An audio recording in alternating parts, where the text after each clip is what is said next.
And here we go for another edition of Jofo in the Ring. And yes, my name is Frank Jofo, and we have Jeremy Prophet, Frank Jofo in studio once again. What's going on, Jeremy? The dynamic duo back together. Glad to be back. I feel like I never left. I can't believe the production man, Bruno, said that I'm a guest host because we started this. We're the OGs. That's right. And now I'm considered a guest host. But you know what? This episode is so special because we have a guest that is someone who is extremely accomplished throughout the world of professional wrestling. Someone who's pretty much done it all in the WWE, from being a referee to being a model, to being an ambassador, to being a 4-time tag team champion, different partners, leaving the company, coming back to the company, popular in France, extremely popular here in Quebec, proudly represented us for years, and someone I'm proud to call a dear friend, unlike you. So I'd kind of like to fly solo on this edition. I think you should hit the bricks and allow me to introduce our esteemed guest, the one, the only, Silvain Grenier. Welcome to the show, Sly. Thank you, Jeremy. That was a nice introduction. I'm touched. No, I mean that straight from the heart. You're someone who is very important, not only to my career, but someone I consider a good friend, someone who had my back.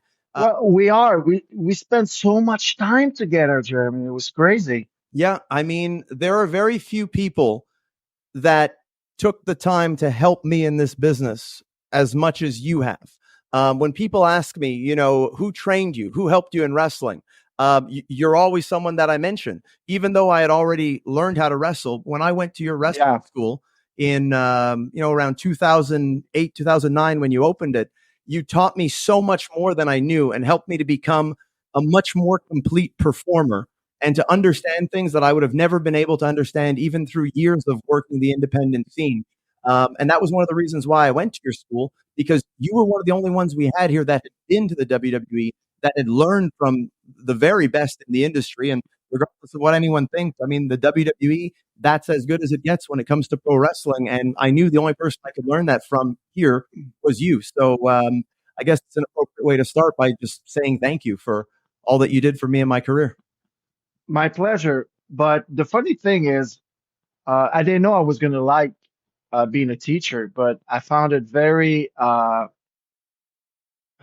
gratifying because I had so much knowledge, and I don't even know if I actually used all that knowledge when I was there, because I had so much, and I don't think I had the time, and I was at the right place at the right time to use it. And I'm glad I was able to pass it on a little bit to guys like you, because like you said in your intro, you came in, you knew what a dropkick was, headlock takeover, but the psychology and the why and the behind the story, and to create a story and to sell at the right time and to explode at the right time, it takes time to feel that. And you need a crowd. And sometimes in indie scene, there's no crowd, so it's hard to feel. And that's what was great, was that you had already established yourself as a wrestler, as a personality on television, and then as a teacher and also as a promoter, because you also were part of TOW, Top of the World Wrestling, along with Marc Blondin, where you gave so much fun. You gave us the opportunity to work in a large venue, in many large venues, but specifically, I believe it was Claude Robillard, or it was Claude Robillard, or was it Pierre Charbonneau? I always get those two confused. Pierre Charbonneau. Okay, it was Pierre Charbonneau. So there, we can edit it, Bruno, when we put the episode out and make it seem like I got it right. So you gave us the opportunity to perform in great venues like the Centre Pierre Charbonneau, where we got to perform in front of thousands of people and get to have an experience as close to WWE as possible on the independent scene. So that was also an amazing learning experience for all of us to get, one step closer to what it feels like to be on the big stage. But it was fun to put together. You have to give up also to Mark, and GF Kelly was with us also for a lot of the events. And that's my problem. I wanted to do a small WWE. It cost too much money. It was hard to survive back then because we didn't have the social media. Now we could do a TV show with 10% of the money we spend for the TOW for RDS. Yeah. So yeah, that was the goal. That was the goal because I think seriously, I've been across the world and we have a lot of talent. And now we know we all those Kevin Owens and those all those guys in AEW and WWE are from Montreal or learned their craft in Montreal. Most of it, there's a lot of talent. We have that in our blood, obviously, in Canada, but there's not a lot of a big stage. I know in Quebec they have a big one now. They have big venue, but there's so many, so not a lot of dates for the guys to perform at that level. So Yeah, it's TOW was fun. yeah, It was great. it was definitely something that served as a good bridge between the big leagues and the indie scene, because you were bringing in a lot of TV talent at the time, a lot of guys from TNA. Yeah. I myself Yeah. even got the chance to get in the ring with Beer Money, with James Storm and Bobby Roode in one of the main events. I believe that was TOW 5 or 6. But yeah, I got to Agreed. share locker rooms with people like AJ Styles, Abyss, Samoa Joe. Samoa Joe. Got to drive Samoa Joe. That was another thing that you helped me out with too, was letting me be the guy to go get them at the airport, which I loved because nowadays people have seminars and they pay big money to get to sit and learn from people like Samoa Joe and these other wrestlers, AJ Styles and whatnot. And I was getting to go pick them up at the airport to bring them to the hotel or bring them to the venue and talk wrestling with them and learn. And that helped a lot. Funny story. You mentioned Samoa Joe. When I was at AEW, both times, he actually remembered coming in for TOW. And I'm sure we went to Mumba after that. Oh. You probably don't remember that night, but you remember the show. well, he loved it. I mean, he said to me, he's like, yeah, I remember. You drove me there when I came in for, as he called them, for Le Bouboule. And he was referring to Mark. Yeah, I know. I don't know if our English speaking audience will get that, but a bubul, how would you describe that for them? It's kind of like a dwarf, Yeah. It's like a fat dwarf. yeah, like a fat dwarf. And that's what he referred to Mark as. He said, yeah, the bubul, Mark. So it was great. And it was great to be able to make those connections. It's something that the more I think about it, TOW, I think it was 4, when I met Simon Dean. He was someone that took a very big interest in me and actually helped to get the ball rolling towards getting my first set of tryouts with WWE. He went to bat for me a lot, and as did you, and as did Pat Patterson. I know that it was But it's hard. You know what? We've seen so many talents, and you were right from the get go. You were passionate. You would put you did. You put everything on the line. And you went to work for nothing. You fucking slept in your car. You slept outside, probably in shitty hotels or in the people you don't know. You've done all that. So when we see people who actually deserve and they have the talent to back it up, it's like I remember when you told me when John Yates had the conversation with you at WWE Raw SmackDown, and are you better than Kofi Kingston? And you told him, yeah. And I believe that. I believe in you. I've seen you work. I know Kofi become world champion, but it could have been you. We never know. Now they push, that kind of guy that they were not in the 90s and the beginning of 2000. So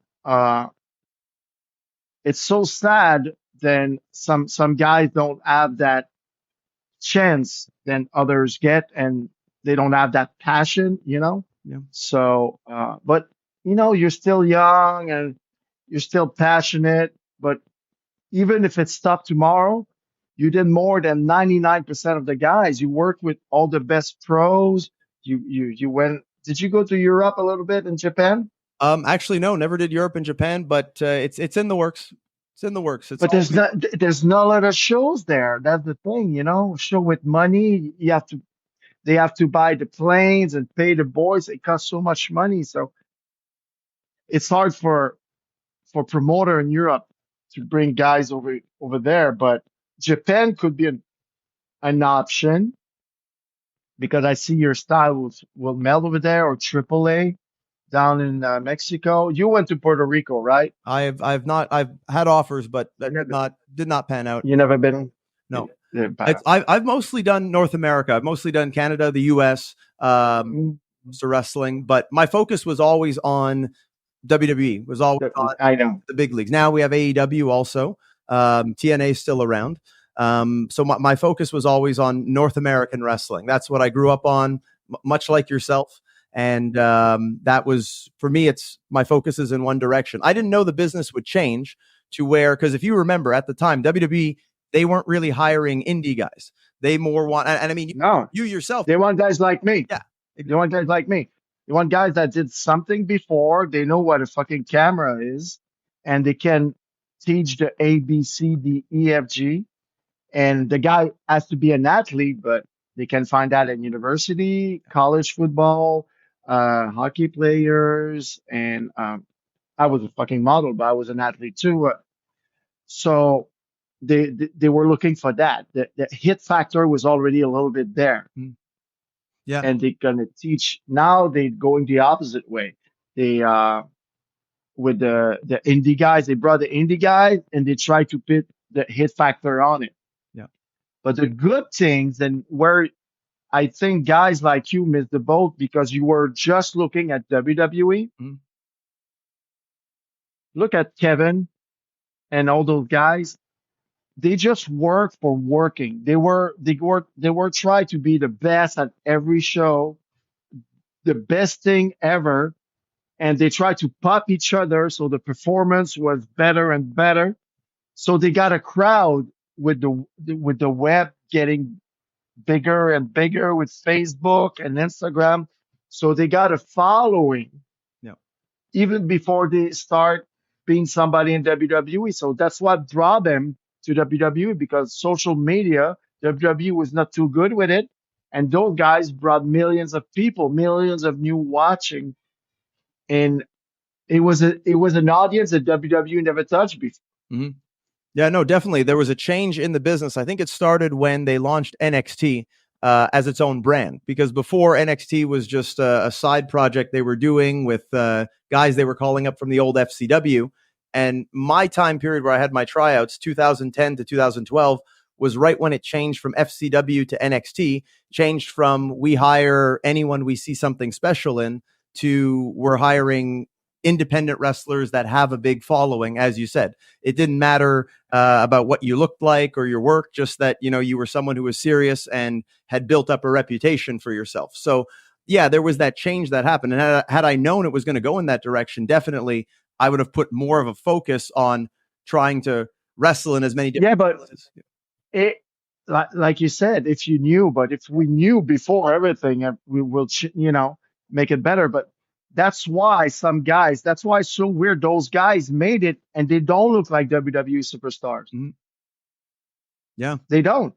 If you think about Ravishing Rick Rude, Hulk Hogan, Ultimate Warrior, Kevin Steen, you're like, whoa, that's not what I'm used to.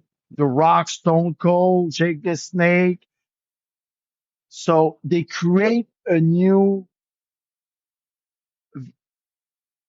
how I can say that, a new identity for wrestler who don't look the part from the 2000s and the 90s, those big muscle guys, and look good and look like they're 6'5". They don't look like that. They look like he can work at Kmart filling up the stand, but he put his body on the line every night. Yeah. So they look like the crowd. And the first thing they told me, WWE, dress to impress. Because if not, if you don't dress special when you come out, you're going to end up with them, with the crowd. So you have to dress different than the crowd. And that's completely the opposite of those guys. They look like the crowd, but that's why the crowd like Stone Cold when he made the turn. He was supposed to be a heel, but everybody started loving it because he was beating up his boss. Everybody's dream. The Antichrist, create anarchy. So it was completely a different version of the WWE superstar. And you look like a WWE superstar. Now you can go to NXT tomorrow. You look like those guys. You're in phenomenal shape. You're a phenomenal athlete. Do you have the following that they're looking for? That's the fucking problem. Now they're looking for numbers. They're looking for rating because it's hard to get ratings. Yep. Yeah, no, I get it. That- And that's the brand that I try to present is that, yeah, I look the part. I've worked on my body. Well, at your school, You always did. right You always there. did. Yeah. In pro gym, I work out every day. I take that part very seriously, but I take the in-ring part seriously too. That I'm not just the person who, is wearing the t-shirt and the shorts. Oh no, you always look the I part. try to Yeah, look you look like a star. I speak the part. You probably haven't heard me talk in a long time, but I've always prided myself on working on my promos, being able to stand in the middle of the ring with a microphone, keep the crowd engaged. I try to work on every aspect of what I do because I see so many people in wrestling, and if I want to make it, I feel like I have to be able to say, well, I at least have something that I do better than the person who has the job that I want. Because if you have nothing to offer better than the person whose spot you want, then you don't deserve that spot. So I always stay ready. I've been fortunate, going to be 20 years of doing this, never got injured. So a lot of matches under my belt. That is crazy. You never got injured. Never got injured. Never missed a day of work. Never pulled out of a booking. Never no showed. Perfect reputation. That's great. Never stopped loving wrestling. Never had the feeling of, I really don't want to wrestle today. That's never. You never felt like quitting at one point. Maybe you were close for something. You had a phone call waiting, and they say no. You never felt like, okay, Never. that's it. I just knew Really? keep working. Just keep working. It'll make for a better story when I make it. Look how long it took AJ Styles to make it to the WWE, and he's one of the greatest of all time. So Batista, yeah, he started late. Yeah. Many examples. Not everyone can be a Rene Dupree and in WWE at 18 years old on the road tag team champion. Yeah, but it was really short lived also because he was not prepared. He was not ready. He was a kid. So it looks cool on paper, but in reality, I am sure he would be a great WWE superstar right now if he would go back. Yeah. I mean, I saw him on Friday. He looked phenomenal. His work was outstanding. He looked fucking scary. Yeah. He's gonna kill somebody.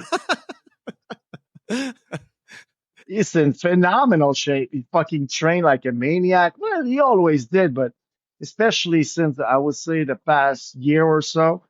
And Renee's a wrestler. That's what he is. It's in his blood. It's really in his blood, and that's it.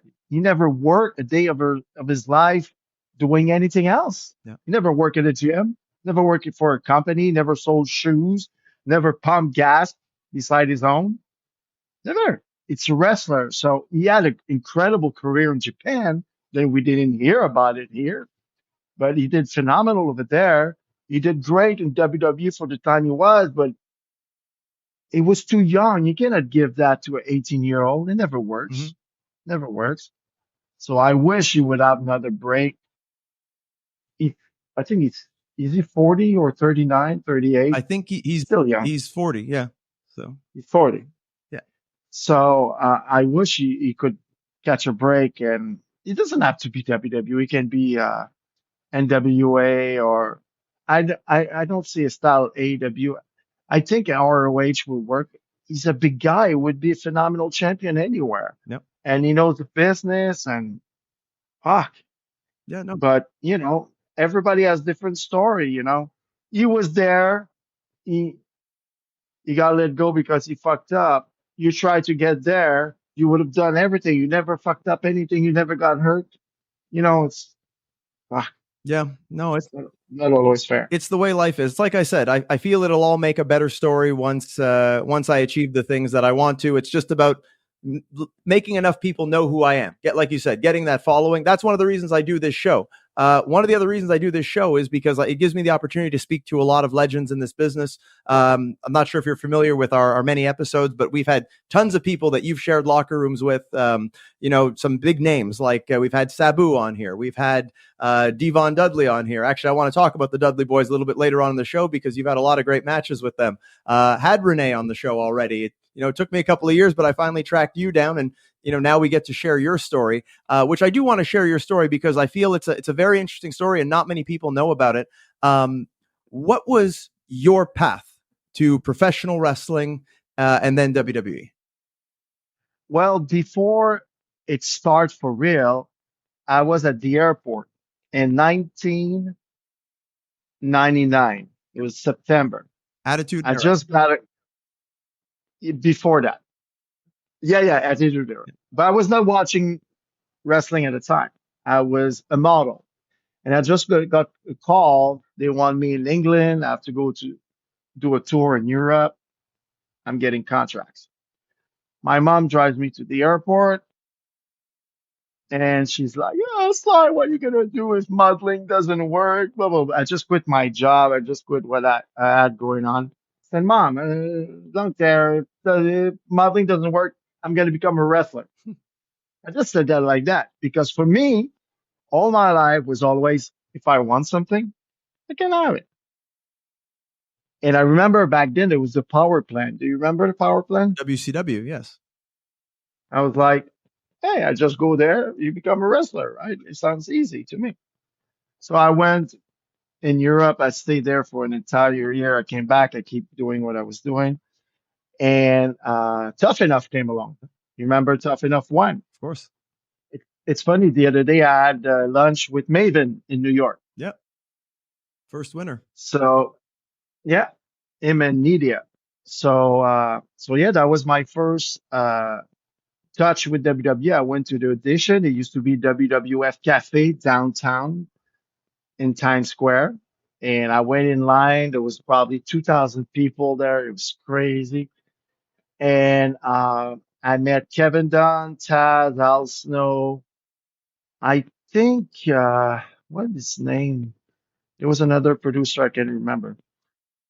And they chose me for a second edition. And I went to another room and another room. So they like what I had to offer already. And they told me, I think a week after, I was not able to get into the show because I was Canadian. Hmm. It was only open for American because there was prize money in it. So there was rule and laws. So they say, go back home. We're gonna call you for the second season. Canadians gonna be able to come because remember back then there was a WWF Canada. Yep. And there was an office in Toronto. There was a store, and so they called me a couple of months after season 1. They said we're gonna shoot season 2. It was in Vegas. We want you in. Pack your bag. They sent me the plane tickets, everything. I'm in the house. I didn't do any audition. I'm going there. The day before I leave, people from MTV, because at the time MTV was producing that show, Yeah. they call me and say, Sly, sorry, we made a mistake. The lawyer said we cannot put you in the house without doing all the pedigree with like all the other contestants. And so I'm like, what? So I think it's Johnny Ace who calls me back and say, Sly, it doesn't work, but we like what we see. You're gonna have to do it the real way. I'm like, what's the real way? I said, well, you're gonna have to train. Like, where the fuck am I gonna train? In Montreal. So I went to see Jacques. So I trained with Jacques, I think maybe 2, 3 times. First, for me, Jacques was an idol. Fucking the Rougeau brothers. You kidding me? When I was a fan of wrestling, I used to watch them. So I went, and his school was at the pro gym as well, but it was in very small area. It looked creepy a little bit, so it didn't turn me on. I was like, that's it. I was like, that's horrible. And we had a couple of uh, practice, and I didn't feel it. So I'm like, fuck, I need a place uh, to wrestle where I can learn. And that summer, I met Pat on the golf course. And he's the one who say, oh, if you want to become a wrestler, I have a friend in Florida who has a wrestling school. I was like, okay, what's his name? He said, Dory Funk. I was like, okay. So it was only 1 week. You go there, you show up on Sunday, you stay in a hotel, you get up, you train, blah, blah, blah. It was fucking brutal. The worst week of my life. It was so hard. His ring was so fucking stiff. Felt like bricks or cement. And you do the whole week, and on the seventh day, on the next Sunday, you have a TV recording. Obviously, you're ready to show up on TV after 6 days of wrestling. Wow. So, because of that, obviously, they put me in a match on TV. And of course, they put me in a match where I was going to win something against big fucking guy. The guy probably suplexed me 20 times. It was like working Brock Lesnar. German, belly to belly. I look like a rag doll. And at the end, I am beat up with a small package, something like that. But I got a buzz. I got, the adrenaline rush. So it was fine. And Pat said, you're horrible, you're green, but I see something, the personality. I was coming out with a Canadian flag and cut a promo. So from there, he said, let me talk to my friend in South Florida. So he talked to his friend and said, yeah, he has a school. You can come down. So I got me settled. I go down to the school that was in Miami. Give me an address. I knock on the door. It's a big garage door in a warehouse. It looks like storage places. So open the garage door. And, yeah, what's up? Yeah. So I'm Sly. Pat sent me. Say, yeah, come on, no problem. Start doing some boxing. I don't box. Okay, I'm going to teach you. So we start playing around. Some other guys came in. Orlando was there, Orlando Jordan. And during the practice, I was looking at the poster, and the ring inside was a real WWF ring with the red, white, and blue ropes. I was like, fuck, this guy is legit. I don't know who he is. He's legit. He was a big black guy. I see all those posters, Hogan, Undertaker, The Rock, and everything. And I went to his office, and there's a bunch of pictures with him and The Rock. I'm like, oh, did you train him? He said, it's my son. I'm like, what? Okay, cool. So that was Rocky Johnson. Yeah. So I didn't know. So I trained there for several months until I had my tryout with WWE. And they signed me from the tryout in Cincinnati. And that tryout, that would have been, was that you in Orlando in that tryout match? Good call. I forgot that. We had a dark match. Before I went on to the tryout in Cincinnati, they put me in a dark match with Orlando. My first match ever in front of a crowd. It was the Panthers Arena in Sunrise, 20,000 people. The main event was Hogan versus Big Show.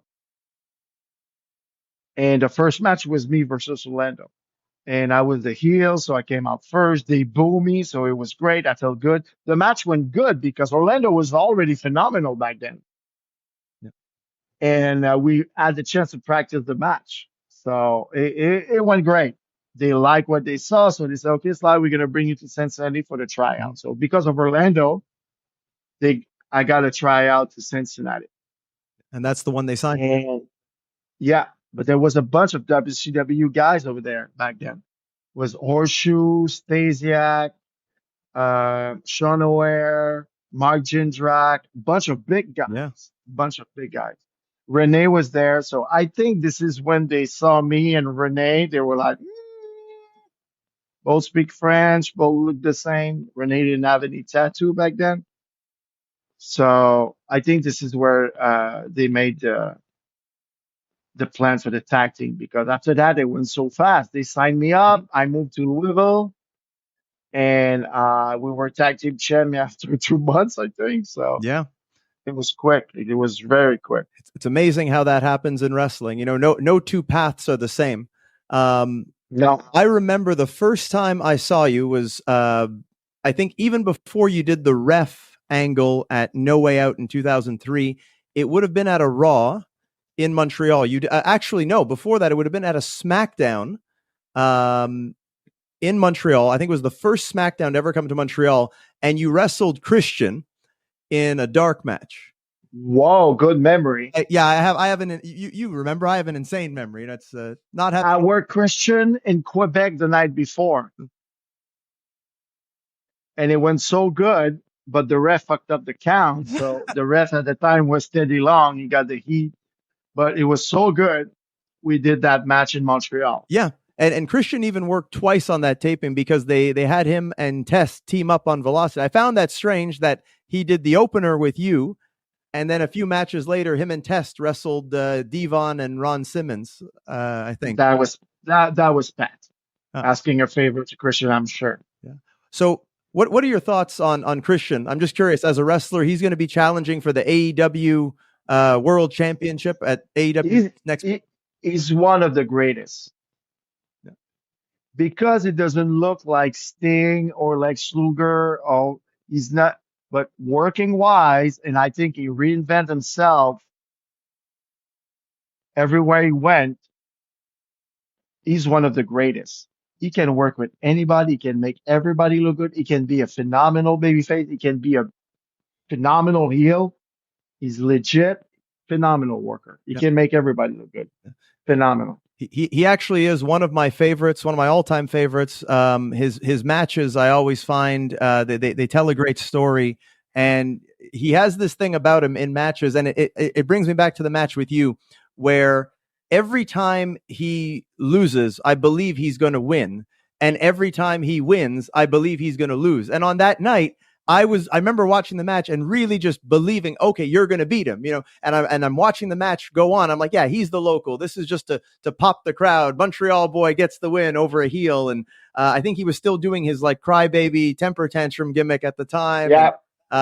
And it's like, he just has that great in-ring ability to make you believe that it will be the other outcome. And then right at the end, boom, takes it away. And I think you and him had a fantastic match from what I remember of that night. First SmackDown ever in Montreal, you and Christian. I wish there was footage of it because, yeah, outstanding match. That's true. No, it was fun. And for me, I didn't know how good he was. I thought everybody was like that. They were pro. So I'm like, my God, it's going to be easy. And he couldn't believe he was Sly. How many matches he had? 3, 4. Said, oh my God, you're going to be fine. I was like, no, you're fine. Yeah. But yeah, when you work with phenomenal, that's the thing. Middle card guys stay middle card because when they work with middle card guys, they can't get any higher. You have to work with top guys to become a top guy. Yeah, absolutely. No, I'm glad to hear that because Christian also, I got the chance to talk with him when I was at AEW when I worked Collision last July, almost a year ago now. And he was extremely kind to me, above and beyond, gave me so much of his time and was the only one that came the next day after I had done my match on Collision. I was there the next day for Forbidden Door, the pay-per-view they did with New Japan Pro Wrestling. And he came up to me and said, I watched your match yesterday. Are you okay? Was the guy rough with you? And, I told him, no, everything was good. He wasn't rough enough. I pitched ideas for him to kill me in there. And they shot them down because I knew that if I'm not getting any offense, then I just got to get obliterated in there. So they'll be like, wow, like, how is this guy still alive? And make the guy look good at the same time. So yeah, no, great. Can't say enough good about him. Another match I saw you in was at a Raw. May have been the Raw. I don't know if it was the one right after WrestleMania 18. It might have been. But you worked with someone we had on this show, Just Incredible. You and him also had a very good dark match at the Bell Center. Well, Justin was great. Justin was great. And I remember, it's funny story. I was looking for Justin all day. Couldn't find the motherfucker. And I was walking around, and fucking at one time, Paul, what's his name? Big Show comes to me and said, Sly, what's wrong? I said, fuck, I'm looking for Justin. Can't fucking find him. I said, oh, this motherfucker. I think he was sleeping in a bleacher or in a fucking VIP section, whatever. At the time, he was kind of guy who liked to smoke and everything. But he was a great worker. He was a phenomenal worker. So we had a great match. And he was a heel. I was the hometown hero. So it was an easy story. So yeah. So, I had great talent to work with, and, because I didn't know anything, I was just following their steps. So it was fucking easy. Yeah. It was easy. Another talent, I know that you've spoken very highly of him, and I got the chance to talk with him a little bit about you, and it was a very good way to open a conversation with him. But one of the first guys you worked with when they called you up was with Kane. You worked with Kane. Oh my God. I work with him more than anybody, I think. Yeah. In fact, I think Great. your last match in WWE was also against Kane. It was.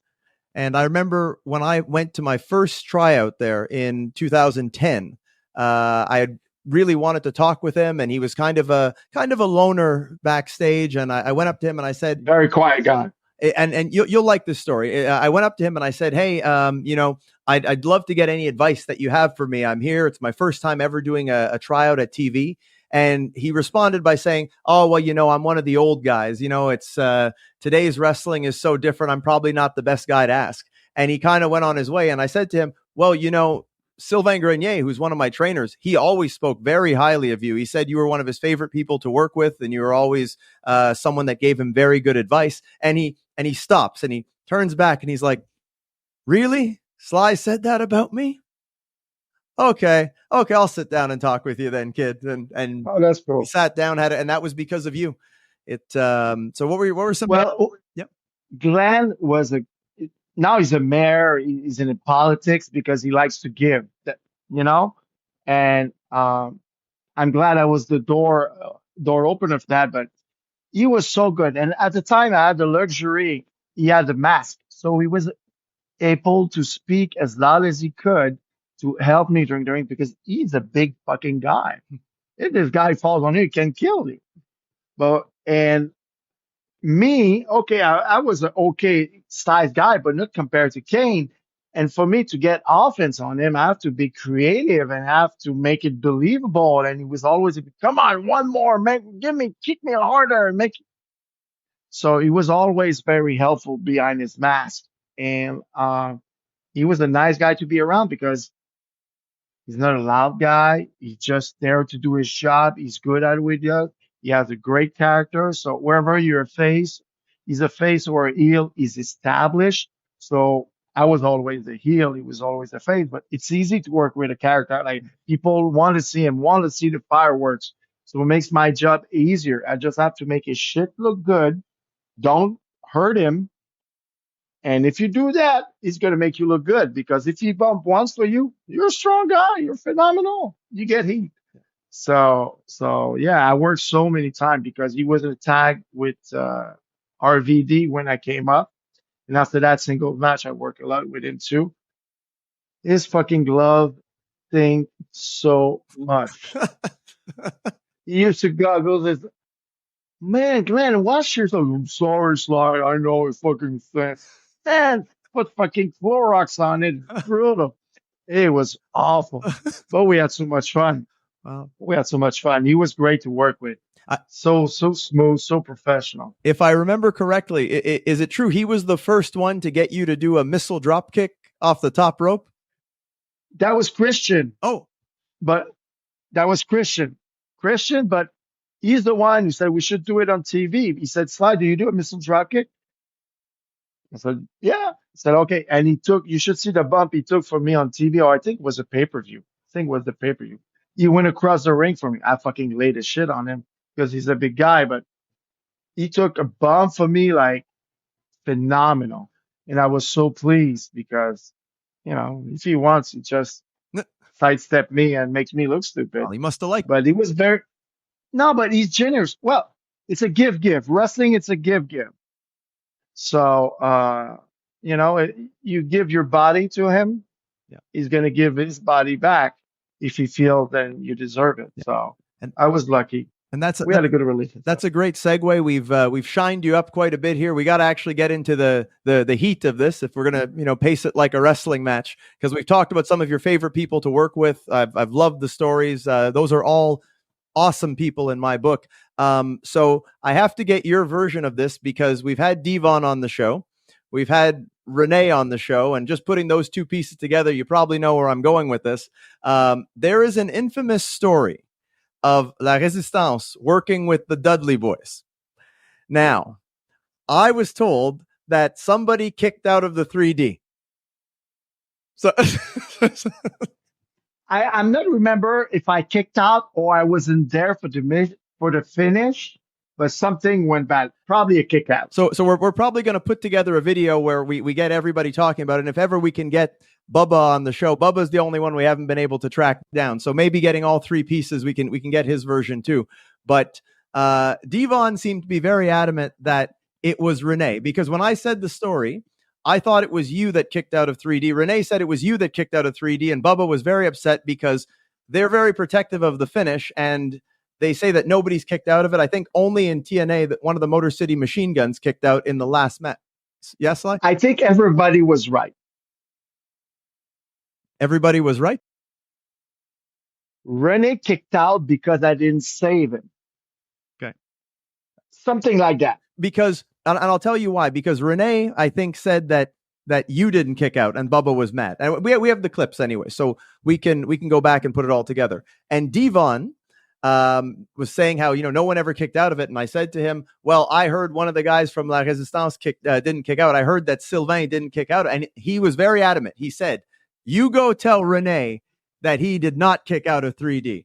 You tell Renee. He didn't name you. He was very specific, which tells me that your version sounds pretty right, that maybe you were a little late to break it. But he said, you go tell Renee. And I didn't say Renee. I said Silvain, because that was Renee's version. And that we had the interview with Renee, but not with you yet. Anyways, all that to say, he was very specific. You go tell Renee that he never kicked out of 3D. So I'm not sure. So with that said, Renee had said that there was a little friction with you and Bubba afterwards. Yeah. Well, do you want me to go there? If you'd like, if you're comfortable with it. Yeah. And to amplify the thing, I fucked up the move at the end or the finish, whatever, somebody kicked out or not, or I wasn't there for the finish. I remember during the match, I took a corner and I cut myself, my finger. Okay.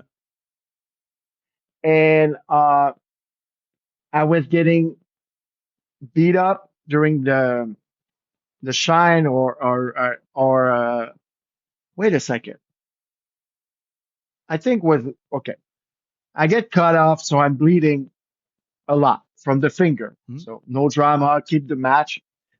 Fuck up happened. I don't remember if somebody kicked out of the 3D or whether there was no save or whatever. Maybe I was supposed to pull the ref. Can't fucking remember. Someone fucked up. It was probably me. So Bubba was in the ring with me and giving me shit. You did this or did that. I don't remember his words. I remember he was not hurting me. He was just letting me know when I fucked up. But I was like, fuck, let's use this. I put my finger on my forehead. So now it looks like I was bleeding. Mm-hmm. And I remember Devon said, Bubba, calm the fuck down. He's bleeding. But I didn't want to say it's not real because it's real blood, but I didn't have time to explain. So we went backstage and now Bubba gave me shit. It's like, bro, okay, I fucked up. Sorry. I fucked it up. And we start being loud. And I remember Jack Lenza came between us. And he tried to fucking kick me, like kick my tibia. I was like, what the fuck is that? You want to kick me like a girl? I was so fucking mad at that. But after that, water under the bridge. Never had an issue after that. It's funny because one time I worked for what's the promotion downtown Montreal? Menu. What's the promotion? Menu. Manny IWS. Manny IWS. I was a surprise guest to challenge PCO, I think, and Bubba was on the show. Oh. And everybody was worried about the reaction of Bubba and me backstage. I don't know why, because of that story. That was like fucking 10 years ago, whatever. And Bubba came to me and said, what's up, Slice? What's up? He said, it's funny. Everybody's talking about that. I'm like, what are you talking about? The time, they thought we had heat. I was like, okay, whatever.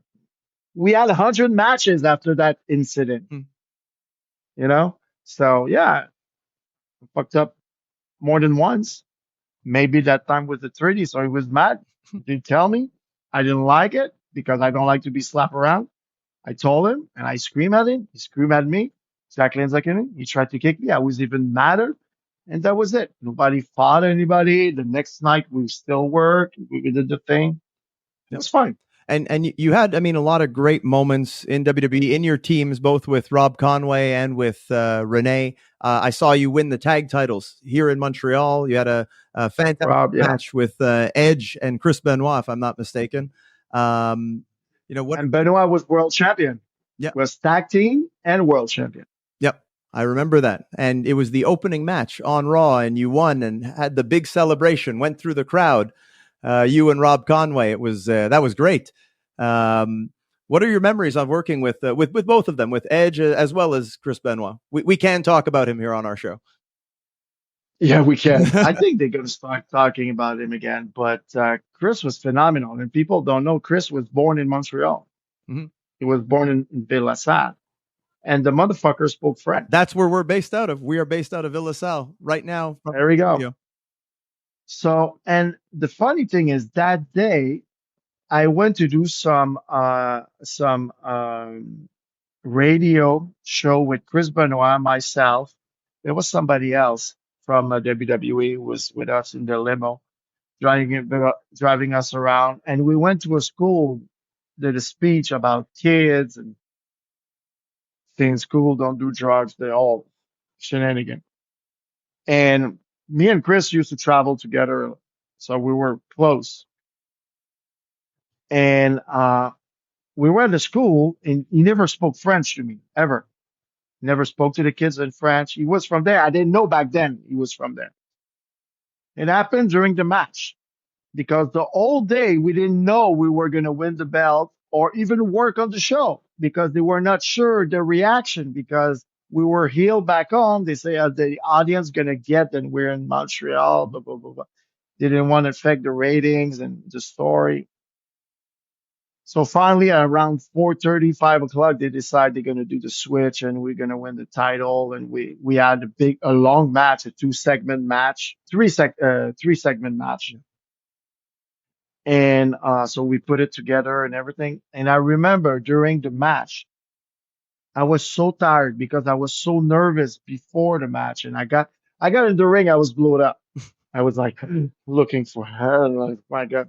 And I remember during the heat, I was kicking Chris, and he was telling me, "Ah ouais, tabarnak, frappe plus fort. Ah ouais, come on, sois plus agressif." Motherfucker, you speak French? And I was like, "Shut the fuck!"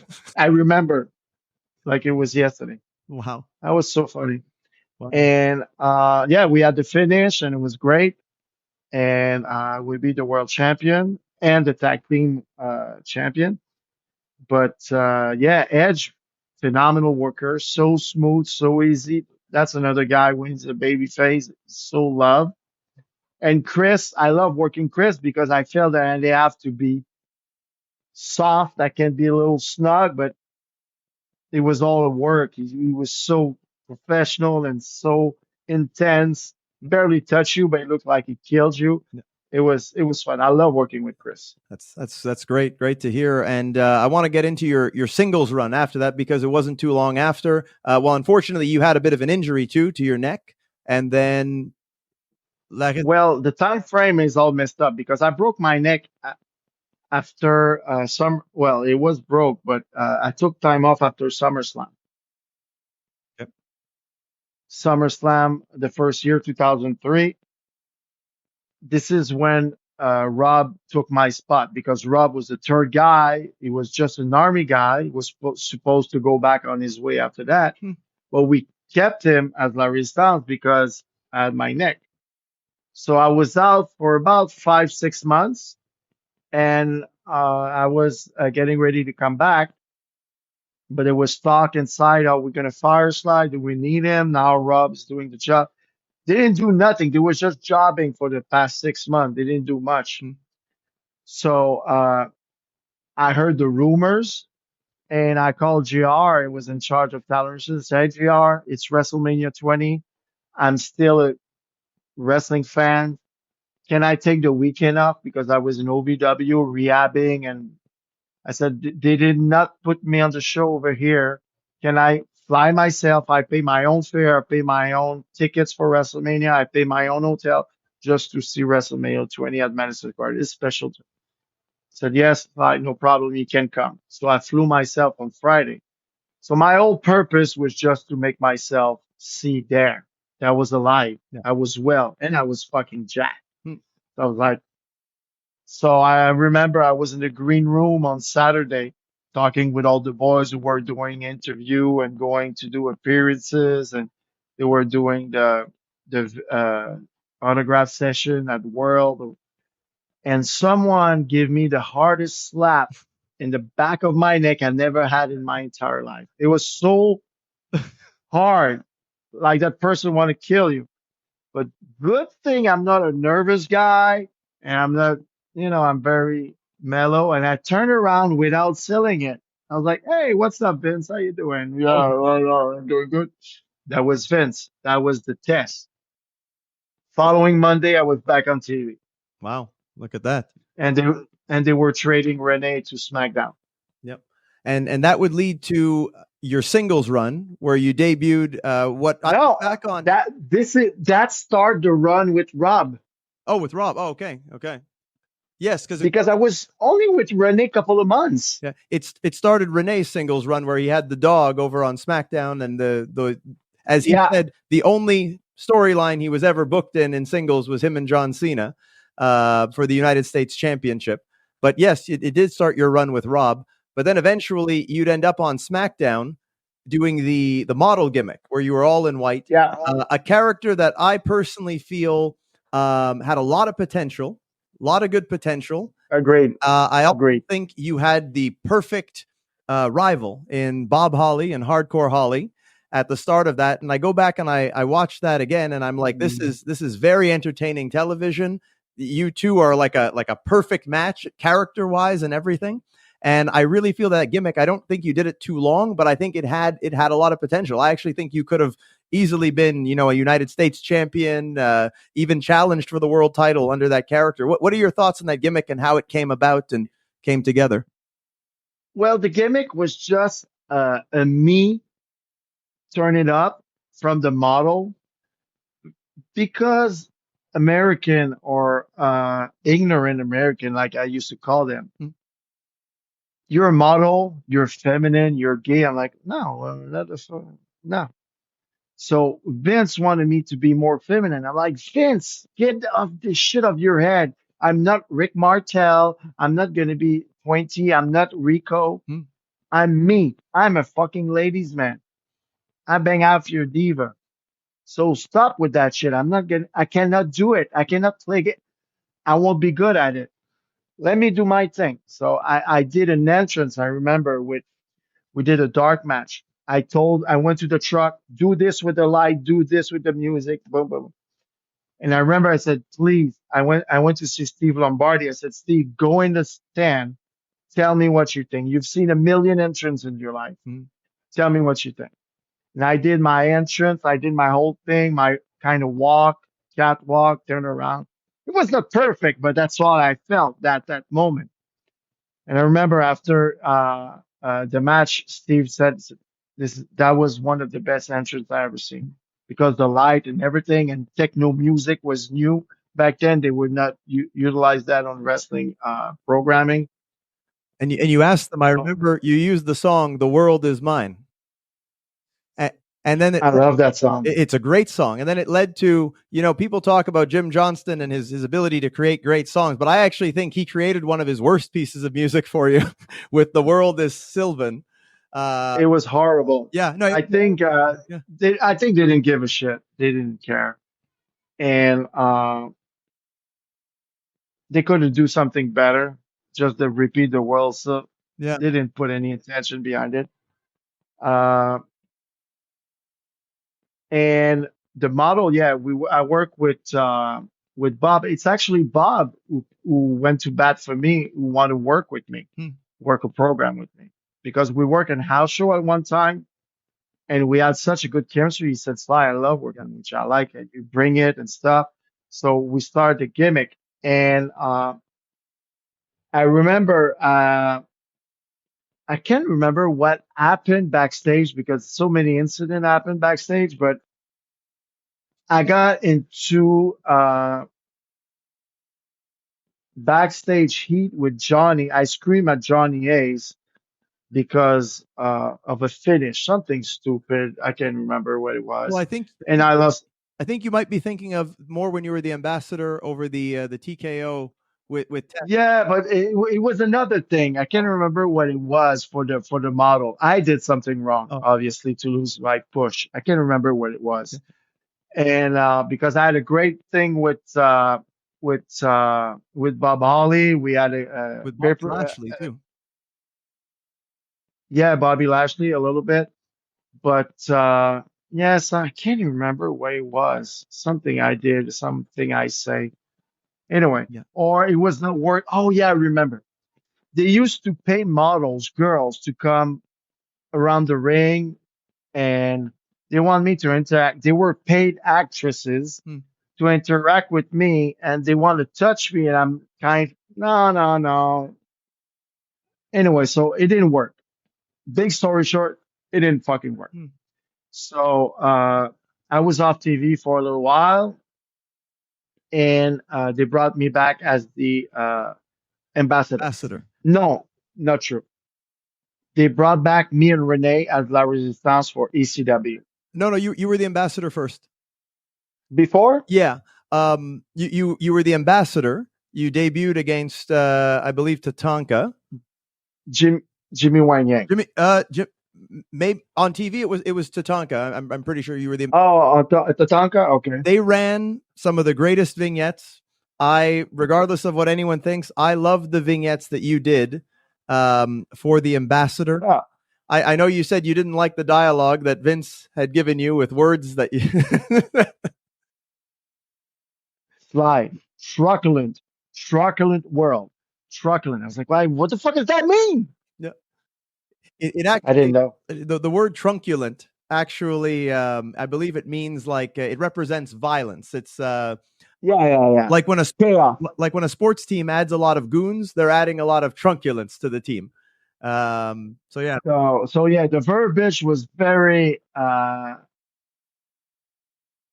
specific, and I didn't feel I could deliver the right way. But we did a lot of practice. It worked. We did it, and the character was doing great. And now the thing happened with Tess and Tampa Bay, yes. and I scream at Johnny Ace because Andrew and myself were good friends. He came to a show in Tampa Bay. He was already fired. He went to 19 rehabs. So now he was clean. He wanted to come back. So they put him in a dark match with me. Blah, blah, blah. We worked the match up. And Sly said, do you mind putting him over? It's his hometown. I said, no, I don't give a shit. So he said, Tess, said, Sly, I'm going to give you this move I'm doing. I said, what is it? He said, I put you in. I said, Tess, I've been using that on TV for 3 months. I've been beating people like Tatanka, Jimmy Wang Yang with it. Mm-hmm. So I went to see Johnny. I said, Johnny.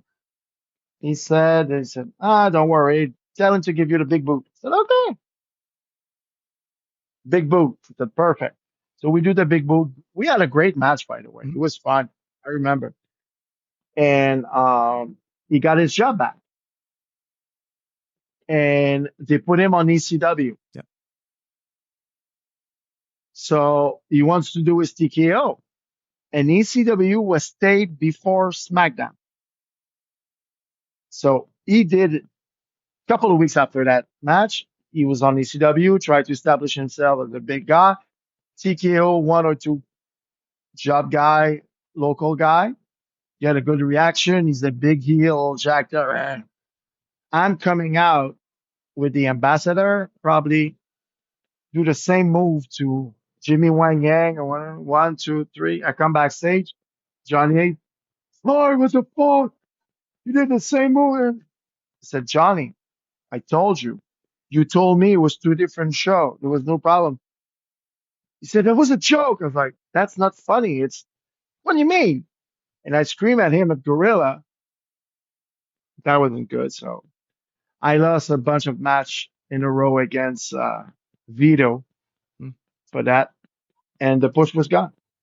Yep. Yeah, no, they there were reports that came out. You and I had talked about it before, but at the time on the internet, and you know how the internet can be, that anyone can put a rumor on there and people You don't know that shit. it's true.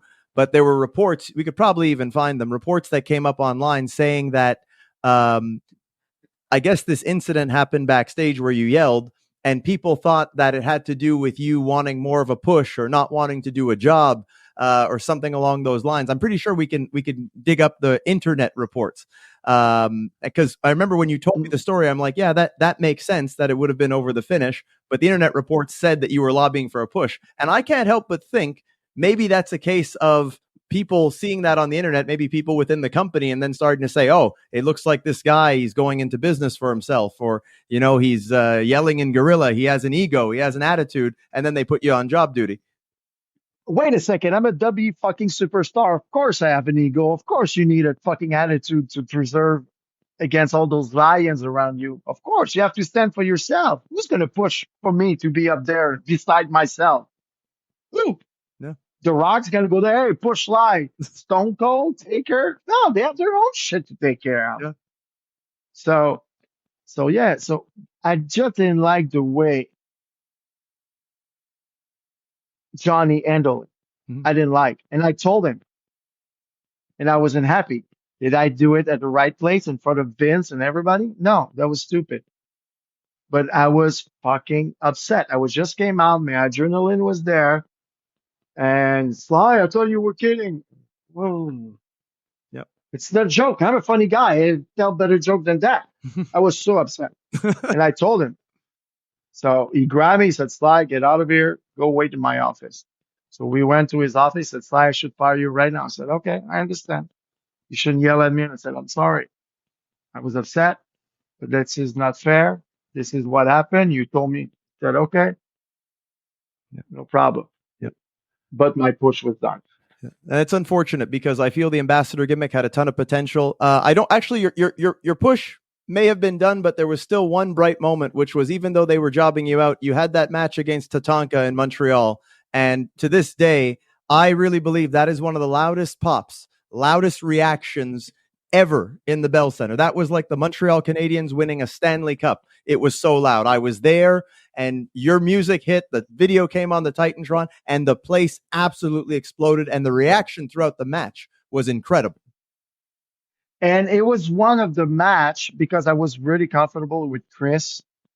I worked with him 100,000 times. So I had the mat down. So I was able to live the moment. I remember I came out with the mic and I spoke French. And I feel like The Rock, when he comes out and he feels the goosebump, I felt that. I lived it. I lived that moment. And that's another thing. We had to follow the story. So I had to work as a heel for the people on TV, but I was a clear babyface. People were chanting my name. Yep. And I had to cheat my way to win the match. That was fine. People still pop. But yeah, it was a good experience because, yeah, the crowd was behind me, but I felt it. I was there. I was at a stage in my career. I was comfortable where I was and with my environment. I was controlling everything. So I wish I had more moments like that, you know? Yeah. But because we won the championship in Montreal, it was phenomenal. But I wasn't there. I was so hyped up and so nervous and so excited and so lost and so blew up. And so I remember I gave 70 tickets that day. The crowd on a hard cam was all my buddies. So, and I didn't know I was going to win the championship. So when Tatanka came, I remember I said, I don't give any ticket to anybody. I don't want to be nervous again or whatever. But yeah, they give me that thing in Montreal. Vince liked me. I knew he saw something, and I was good at promo. He saw something. I don't think I was a good teacher of the game. I didn't kiss the right ass. at the in the afternoon, go learn the hold and everything. But I want to be an entertainer. I didn't want to be a ground and pound. And I was able to do an arm lock and all those moves. Yeah. I never hurt anybody. I was there for everything. Not my first year, but the rest of my career, I was. Uh,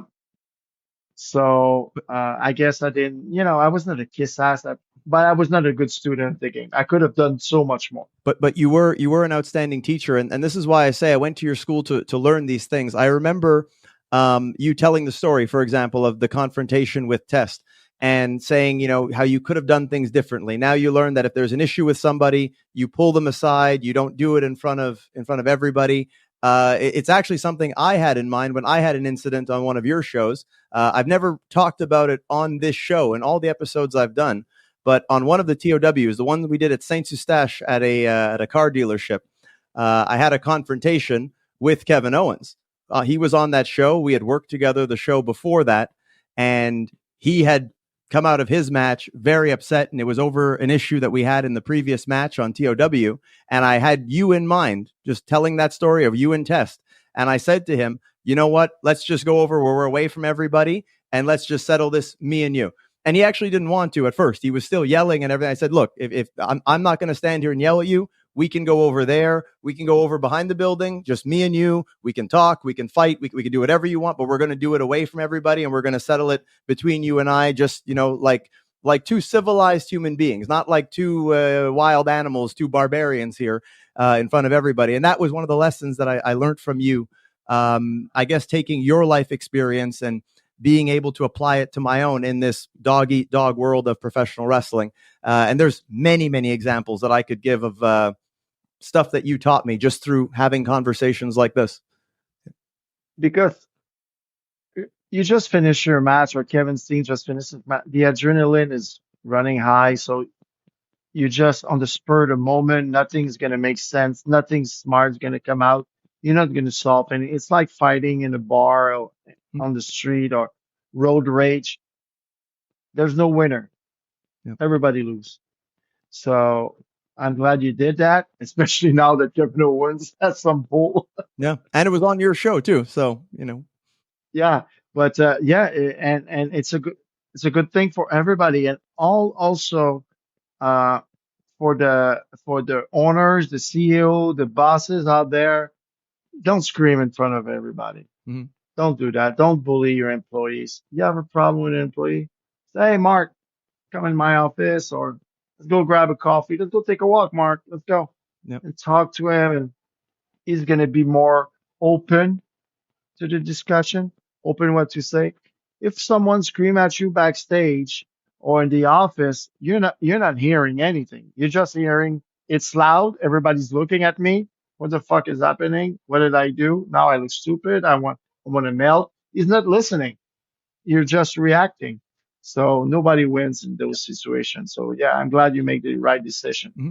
And one other thing I want to just give you some food for thought on, just because when I think about your situation with the model character, again, I really feel that was probably your best ticket to the main event. I feel that was very much you, just that maybe you were given directions that maybe went against your vision of what it is.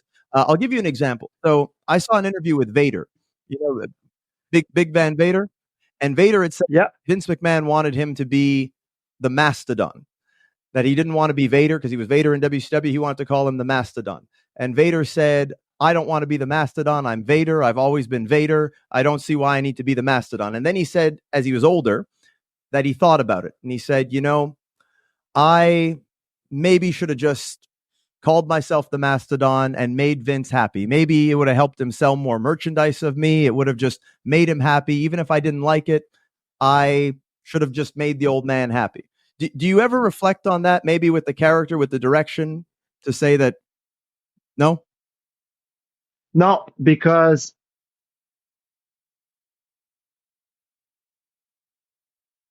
they give me the chance. They give me the spotlight.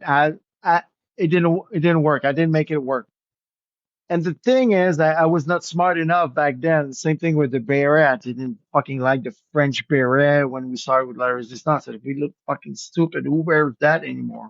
It's like so old school. Uh, Instead of appreciate that, then you're gonna sell merch. You can sell fucking hat. You can sell dolls with the outfit. Stupid. But no, the only thing that I regret is because the model could have changed. You can be a role model. You can be a good one, a bad one. You can be the good-looking model. You can be the old model. You can be the new version of the model. That word has so many signification, and I could have bring the character to a different level. I don't know if I could have been a main eventer, but I think I could have been a IC or a US title guy with that. And the good thing is because the guy was good looking and French, always that heat, and that's all you need is heat. Yep. Why the Miz? The Miz still successful? Is he the best worker? What's the best move of the Miz? Tell me what's his move? What's his finish? Fucking thing looks, but he has heat, so he can work with anybody at any time. World Championship, IC title, first match of the night. He's gonna be hated. He can make someone or be the champion the same night. Yep. It's another So another lesson that you taught me is you said one day, you said it casually, but it was very powerful. When you were explaining heat, you said, for as much as people on the internet or fans, they wanted to say I was a boring wrestler or I was a bad wrestler, I never once had a boring chant. Never once did the people chant boring because I had heat. And that's an important lesson for a lot of people out there. yeah, because when you're a heel, you're in control of your match. You call everything. So I was in control. As a babyface, I'm horrible. Make a comeback and stuff. I'm all, is it time? Is it enough? I like to be controlled. I'm going to bump when I feel I'm going to bump. I'm the heel. I'm in control. So you control the crowd. That's why I was good as a heel. And when you learn to master that, you always that reaction. And even without knowing working, like I told you, my first match ever in WWE, I came out 20,000 people, and there was no fireworks, no screen. There was a general music coming down the aisle from Montreal, Quebec, Canada, winning 240 pounds, Silvan Grenier, and they boo naturally. They didn't know if I was a babyface. They didn't know nothing. First time ever to see me. Maybe the next guy was Friday the 13th. He would get even more boo, but they boo me. So I was like, okay, I got something. Yeah. They hate me for something. I'm too good looking. Or I'm different. My name, my gesture, my walking. I had something. So you cannot buy that. Some wrestlers going to wrestle 1,000 holds, but they don't have something special that people want to be part of, even if they like him or hate him. So, and yeah, I'm something I'm proud. I never had those boring chants ever. And there were at one point in 2006, every night you can hear some. So I was glad because my character was hated so much, even if it was not with Larry Styles, I was the model or the ambassador. They didn't like me. They wanted to boo me, and that was easy for me. That's it's great advice. It always stuck with me. There's so much I learned from you, and I know we're running low on time here. I only have two more things I want to ask you, but I do want to get this in. I want to tell you that, and maybe I'm giving away a little bit of the business here, my own personal business, but oftentimes when people tell me, anytime they tell me you're a great heel, and I personally hate being a heel, but it's part of the business to, be able to master both being a babyface and a heel. But whenever anyone tells me you're such a good heel, like where do you get that from? So it starts a bit with actually with something Cody Rhodes said in an interview when he was doing his dashing Cody Rhodes character. He said, people might not believe this, but dashing Cody Rhodes is actually based on the real life Randy Orton. That's what he said. Wow. Yeah. And he said that it's finding that person that is just such a good heel that gets his heat, but like in real life. And so I actually tell people the same thing, but I say a lot of Jeremy Prophet as a heel is based on Silvain Grenier, on just That's funny. you, the guy I spent so much time with at the pro gym, at the wrestling school, at many independent wrestling shows. The same way that Randy Orton is like that guy to Cody Rhodes when he was a heel. A lot of what I do is you. Like when you'll talk to someone and maybe like, they'll be like, oh, why is this guy so full of himself? Why does he think he's so good looking? Why is he, just the things that are you. And, we know you, we know you're a good human being and everything, but like as a heel, you have that it factor. But that's funny because you know me because we spend a lot of time together. Mm-hmm. But someone who, like, I have a story for you with, what's his name? Carlos Colon. Carlito. Yeah, but his kid. Yeah, Carlito with the hair. Carlito. Yes. Yeah. I think I know this. So, yeah, you know the story. So let's tell the story. People can understand because when you don't know me, you don't know my sense of humor, and I can be very, very crude, very rude, to be funny, to create a reaction. But if you know me, I'm going to help you. I'm going to change your tire in the middle of a snowstorm. Don't worry about me.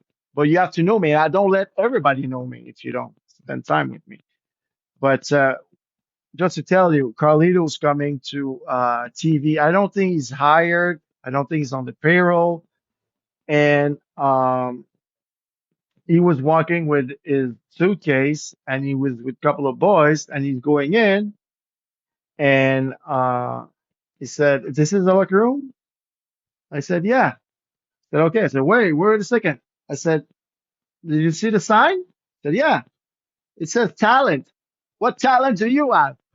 And I remember I said that as a joke, but someone else heard it and took it off and told Sly's making fun of the new guy. I was like, no, I was just having fun. It was nothing mean. The guy's a great fucking worker. It was just a spur moment because jokes just come to my mind just like that on the spur of the moment. And it was funny. That was it.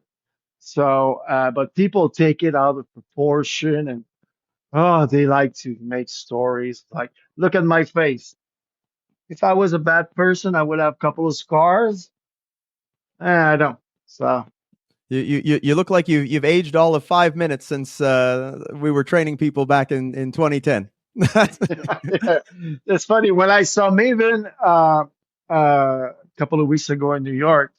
We had some Japanese food together, and he said, "Son, you haven't fucking changed." Fuck. He's like, "Motherfucker!" I was like, "Look at you. Look who's talking. Yeah. You're the same guy. You just have a belly a little bit more." I was like, now he's working in the big sky rise in New York, doing the big jobs. I was so happy to see him. So happy he's doing good. It's good. But yeah, well, like you, I'm not a WWE superstar anymore, but I try to stay in shape. Now I train people online, so it keeps me busy and I have fun with it. So I challenge myself, Yeah. every day. That's great to hear. I brought up someone there really briefly. I had the chance to get to know him and build a good friendship with him. And he happens to be the current WWE Universal Cody. Champion, the American Nightmare, Cody Rhodes. You had the chance to work with Cody quite a bit in his formative years. I believe when he was teaming with Sean Spears, another person I actually had a chance to work with and train under. Yeah, Sean, great guy. Also a great Canadian. You had the chance to work with them when they were starting out. What are your thoughts on both of them, on Sean Spears and on Cody Rhodes? Two great guy, no malice, just wants to learn, wants to prove themselves. And I know Cody was the son of, but never felt like it. He was just deserving to be there, very happy and wants to learn. And I remember we're in the match in OVW, and he said, "Oh my God, Sly, I can hear everything you tell me. It's phenomenal. It's so easy." He was really responsive. It was easy. He was like Randy Orton #2. Everything was coming natural to him. Wow. Yeah, and Sean also? Sean is a great worker. I don't think Sean had the personality already, the little it on it compared to it was not there yet. I think Sean was a guy who was able. Example, Edge and Christian. Christian, we don't put him at the same this Edge, but I think he is. Even I think he's even better than Edge, but because he doesn't have the little look, the rock star look. Same thing with Sean. Cody always had something more. So it looks like Sean was like the second, but Sean was a great worker. It just took more time for him to explode his personality. Yep. That's great to hear. Now, the last thing I want to ask you is about your return to WWE. That was totally unexpected. Caught all of us off guard when people told me, "Hey, WWE rehired Sylvain." I couldn't believe it because I know that you were putting a lot of the steps into making that happen at the time when we had the school. It was talked about, and I was very glad to hear that you were there. But I mean, it kind of came out of nowhere. How did that all come about? How did that come together? Okay, what the fuck I was doing before I went back to WWE? I think you were wrestling here and there, a couple of shows. I didn't go back as a wrestler. I went back as a producer. I was producing my TV show on RDS. That's true. I just came out of 10 years with TNA. Um, we produced the TOW show. Yep. They all seen it. I sent it to Kevin Dunn. I sent it to Vince. They all saw the product. And Kevin Dunn was, we talked for about 6 months before I finally said yes. Wow. They brought me in for SmackDown for the premiere on Fox. Fox. Yep. On Fox, there was a carpet and everything. They brought me there. I didn't want to travel. I didn't want to go back on the road, and the money was okay, but not that great because you're not a worker now. You don't make the big millions. You're an agent. Mm-hmm. You don't have those pay slips. Huh? You don't have those pay slips. No, you're on just a regular, you know. So finally, the January following that September, I decide, okay, because I had new kids at the house. I had 2 new babies, and the second one was growing up. So my wife said, "Yeah, you can start take weekends. You know, I don't need." So this is when I said, "Kevin, okay." So they flew me. We had a practice weekend as a producer. I told them what I would like money wise, and they were already offering me a bit more than I thought. So I was like, "Wow, why?" I said, "Well, Sly, we just signed $1 billion contract with like we got money." I was like, "Okay, that's fine." I was just too early before Fox, so the pay just doubles. So I was like, "Yeah, okay, I do it for once a week." So I was only booked for 1 show a week. Mm-hmm. So it was great money. So, and I had so much fun doing it. Well, you know, on my backstage, I like to create, I like to be involved. So they put me with Michael Hayes when I was there, try to learn from him and give my inputs. And I remember I still have those texts, Johnny texting me after the show, Sly, you're doing fucking great. Keep, keep the work up. Yep. So, and I really enjoy it. It's another thrill. It's completely different than performing. I don't miss performing at all. Even if I have a show this weekend, I don't miss at all. I don't need that anymore. But producing it at the show that you produce, happening in front of your eyes and the way you plan it is as much, if not more satisfying. Yep. So I had that feeling with TOW. We produced TV show. I know it was not WWE, but it's the same fucking shit with less money. Yep. So people don't realize the time we put in there. So yeah, it was a great experience. And what happened, I think if he spoke with Landstorm, he said it Yep. when the pandemic happened. The Canadian guys, we couldn't get in. If we had to go get in, we had to be in the bubble for 6 weeks. I was not gonna leave my two kids back home for 6 weeks. And remember, at the beginning of the pandemic, we thought everybody was gonna die, so we didn't want any part of it. Yeah.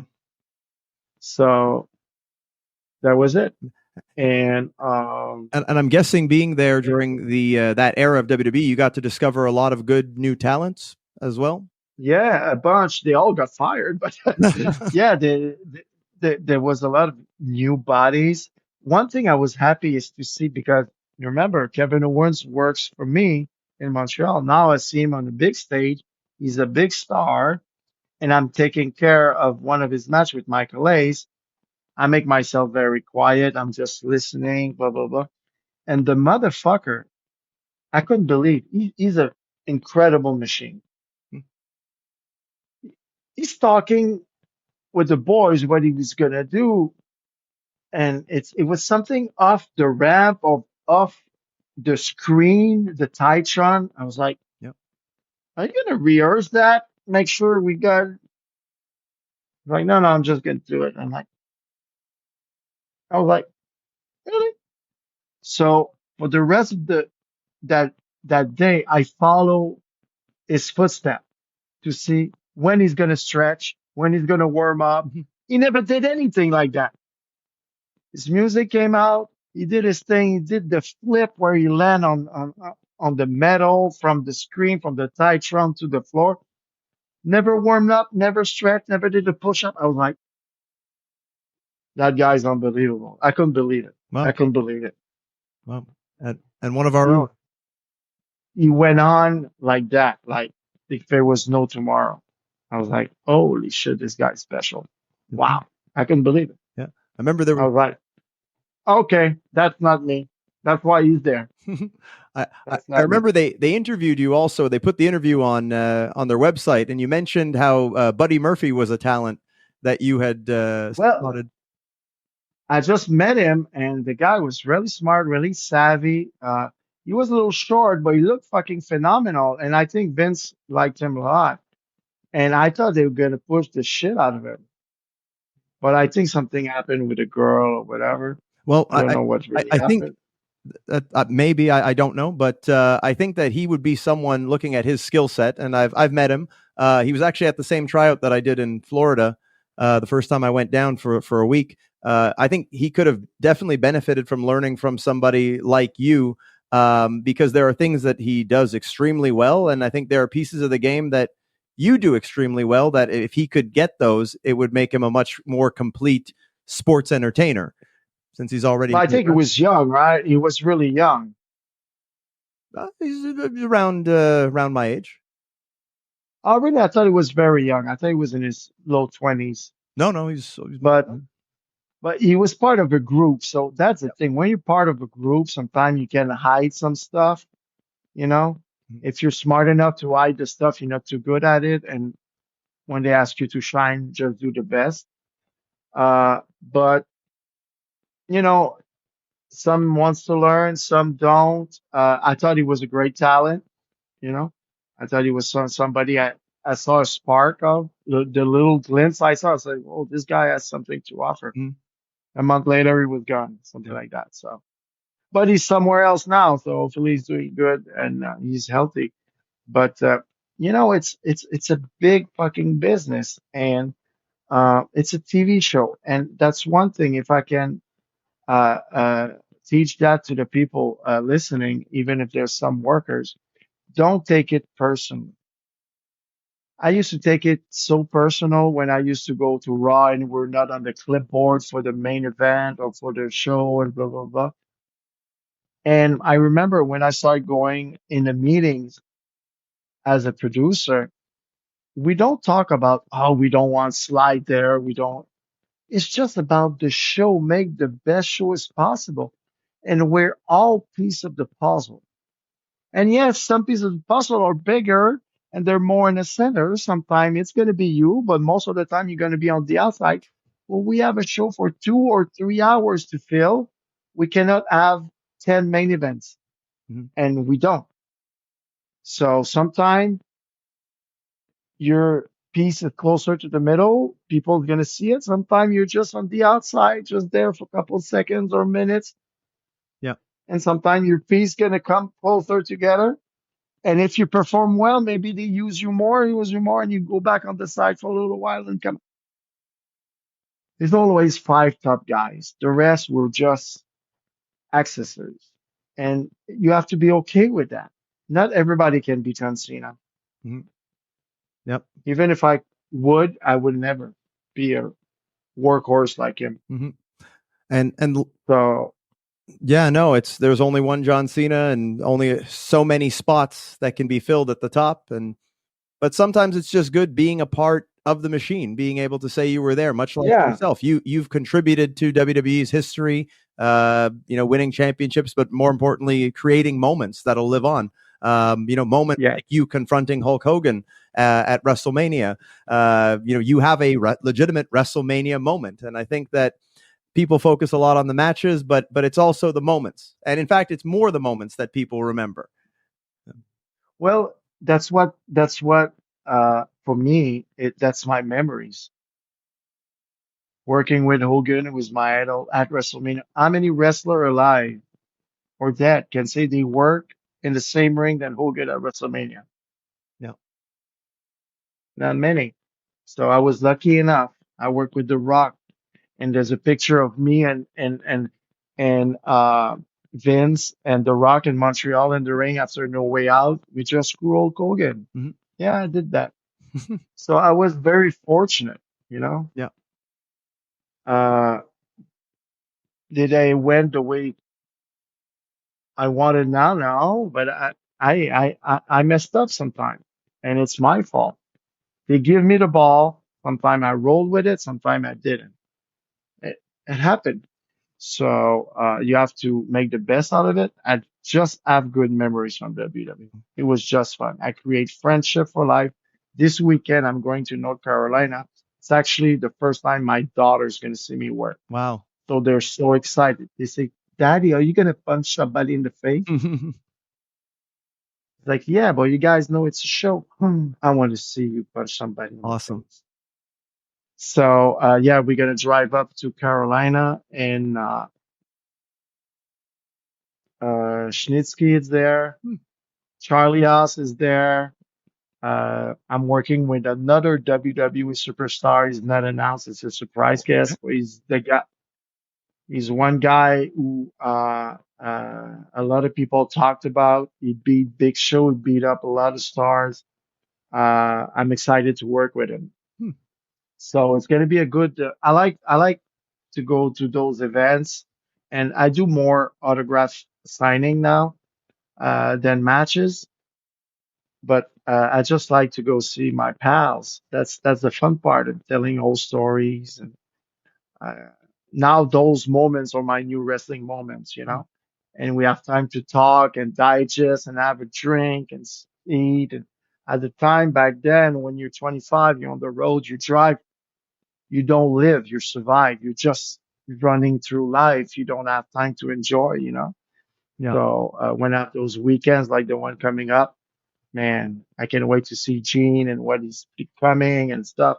Like 2 weeks ago with Maven, I saw you last week in Montreal. We had a chat for 30 minutes in the locker room. After that, so glad to hear from you. You're still so enthusiastic with the wrestling.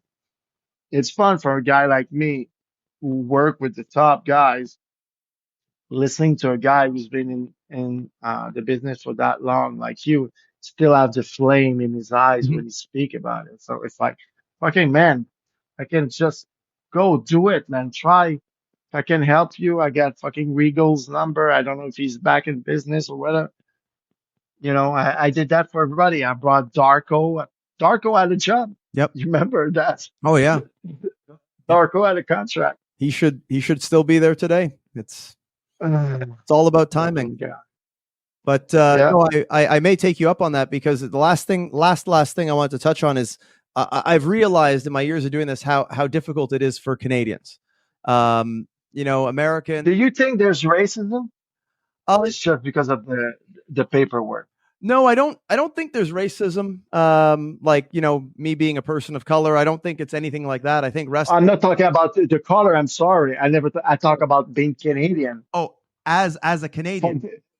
Well, yeah, yeah, for them, it's another race. yeah. Do you feel there's racism A towards Canadians? 100%, 200% even. Really? Oh, Literally, really? literally. You remember when I went to Plattsburgh, New York for the tryout, the TNA gut check. You helped me get through. The border stopped me, and they called you, and you charmed the border guard. It was a woman, and you charmed her over the phone and said, "What do you mean? Why are you stopping him? He's not getting any money. He's paying them $200 to go there and do the tryout."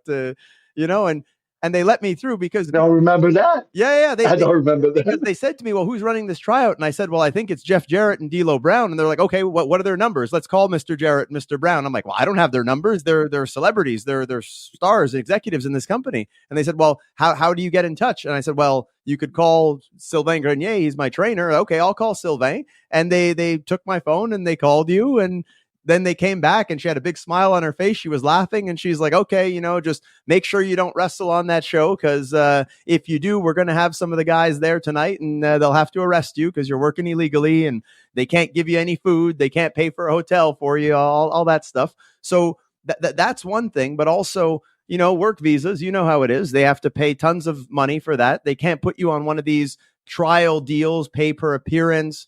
It's the main reason why. Look, I'll say it to you like this, Sly.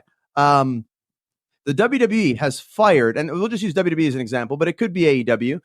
These companies have fired more Canadians than they've hired in the last 3 to 5 years. And if they have fired only one Canadian, they've still fired more Canadians than they've hired. And that's the real issue. They'll hire all these guys off the American independent scene, or if you're a big star from Japan, or you're a big star in the UK, even Australia.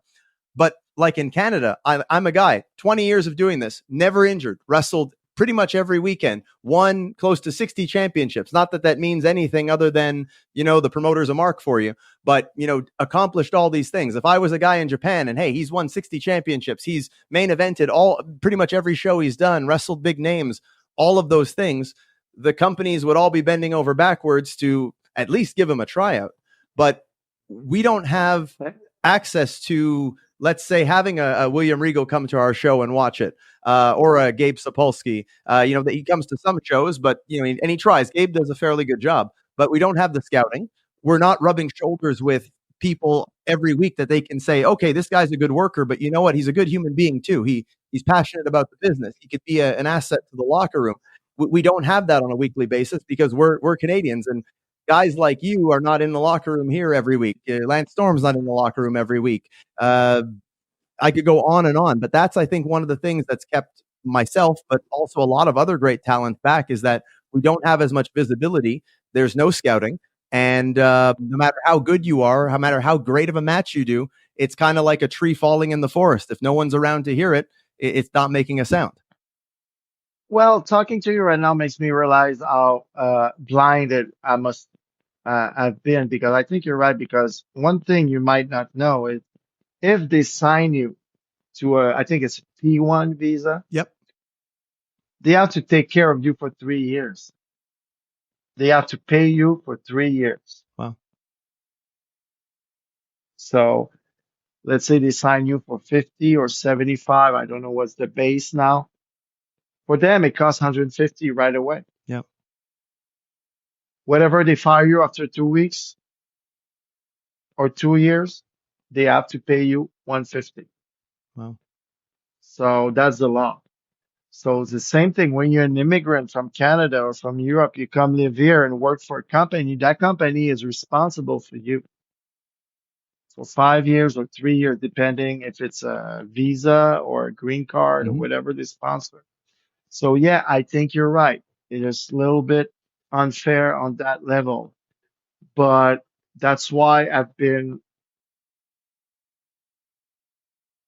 very open about the fact that TOW, we want to become that was the idea at the beginning, to become a NXT Mhm. in Canada. I wanted to to merge with Quebec, with NSPW, to create a big brand. I want to merge with all the best so we can create something big when we at TOW. So we would have the spotlight because I got Regal's number, I got Vince, I can send him a video, I can send him that, and I think we could have helped more guys. I know I help a lot of guys get WWE tryout, guys like you, guys like Drew Onyx, Yeah. guys like uh, Darko. Darko. Yeah. Who else did I bring? Maybe even I handsome JF too. And I I don't think I did anything for them. I think they were there because of Jock. okay, yeah, before. Yeah, I don't think I don't remember if I brought them after that. I don't. That's a good question. But so yeah, so and I know if I send a video to one of those guys, they're gonna watch it by respect, you know. But because not I'm because I was the best worker in the world, just because I'm a nice fucking guy. And if I ask a favor, they can say, yeah, take 2 minutes. I watch this video. And this guy, no, I don't see nothing. Oh, thank you.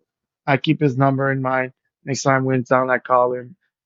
So it's so easy. It works, you know.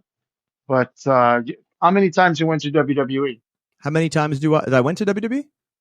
I Yeah. did the week in Florida. I did 2 Raws and 2 SmackDowns. One of the SmackDowns was the one that I worked on, thanks to Pat, because he put in the word with Kurt Hawkins and Lance Archer that I'm the guy that they should work with. That'll make them look good. I remember that they were going around the ring, and Yeah, I remember. Uh, but that's the thing, you know, you have to be at the right place, the right time, yeah. the sequence of events, and it's so crazy. But the end of the story is, look at you now. Are you a happy guy? I am. Yeah. If you give yourself 100% into something, even if that thing doesn't pan out for whatever reason, because there's things we don't control, the fact that you dedicate yourself to something so passionate and you give your all, something else is going to come along to replace it, and you're gonna blossom into it. Maybe it's related to the sports of wrestling or something is completely different, but because you were so invest and you put all your eggs in the same basket, they're gonna see that this guy can do it for this. He's going to do it for that as well because it's going to be good for him. It's going to be profitable for him. He's going to be a good employee or a good boss or a good mentor for the next generation or whatever. So for me, I became a wrestler. Why? Because I was a model? No, because I was an athlete. Because all my life I want to play hockey. So the whole summer I was playing all the sports as possible to become the best athlete I could be. Because I want to be the next Patrick Roy and the goaltender for the Canadian. It never happened, but because I made those such effort in my body looked good. I looked like an athlete. I became a model. After that, I became a wrestler. It was all because of the work I put in before. Mm-hmm.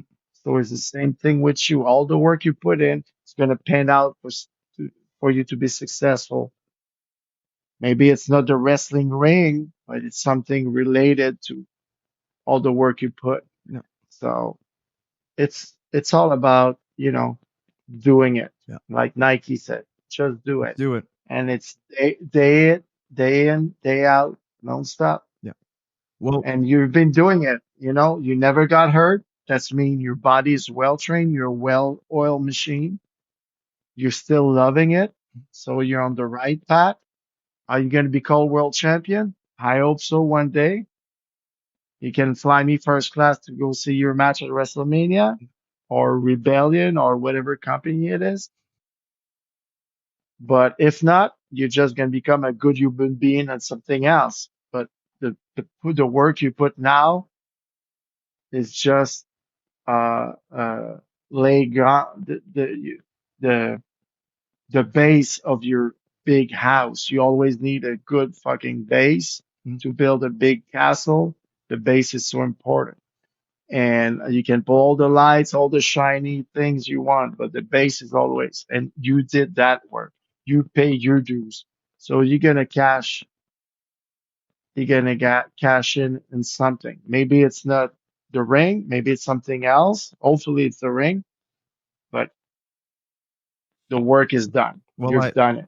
I appreciate that a lot. It did a lot of good getting to talk with you when we talked at Simmania a few weeks ago, and Yeah, it was fun. Yeah. and now again, I didn't know what to expect because sometimes when time passes, you don't know how it's going to be. But I was glad that it was as if time never passed between you and I, and we still had that same great relationship and great mentorship on your part towards me. And I'm motivated. I'm motivated to achieve those kinds of things. I'm You're very lucky. serious. I'm very serious about this. I've never, in the words of Arnold Schwarzenegger, I have the fire in my belly for this. That even if I tell you about my weekend, this weekend, I was in Wallinac for Mark. He had a Simmania out in Wallinac, out near Trois-Rivières. And Renee told me it was great. oh yeah, awesome show. And I set the bar high. I said, Mark, I want to do the best match on your show. I'm going to say it in advance. I'm going to tell the locker room, maybe it got me heat, but I said, look, I'm going out there. I'm doing the best. I'm calling it now before it even gets in the ring. We're going to do the best match. And I encourage everybody else to try to top that match. Because if you do, we'll all have an awesome show. We will. And by the end of it, Mark said we had the best match. The people said we had the best match. So that means something to me. But did Mark's show in Trois-Rivières, around there, did a show the next afternoon in Toronto. So got home. Yeah, I know, it's crazy. Got home, maybe hour and a half, 2 hours of sleep, got in the car, did a festival in Toronto. Had to be there at 11:30. That's the crazy part. It wasn't even a night show. So Mark's show was 8 p.m. on Friday. Then I had to be 11:30 in Toronto. Did 6 hour drive. Yeah, did 2 matches. Did a match and a battle royal. Won a championship, which people don't even realize how hard it is to win a match, let alone win a championship in another province, and that they have that kind of faith in you. And then last show was at 3:30, probably ended around 5:30, or actually ended about 4:30, and then drove back to do a show downtown here in Montreal at. I don't believe you. Drove back to Montreal to do a show Sunday at 2 p.m. at Foufoune Électrique. For another company. They had a nice show there at Foufoune Électrique over on St. Catherine and Saint Laurent, and that was my weekend this week. And these are all my weekends, and I'm blessed to be able to do this because I've never lost my passion. I'm the same kid, 17 years old, came into this business and took my first bumps and said, I'm going to do this. I'm going to do this to the fullest and be the best I can be the best professional wrestler, sports entertainer, whatever you want to call it. And yeah, my passion has never gone away. And I feel like you put in the work, something's got to give. So I forgot to ask Mark a couple of weeks ago when I saw him. So how does it work? Do you guys get paid a certain amount? Can you deal that before?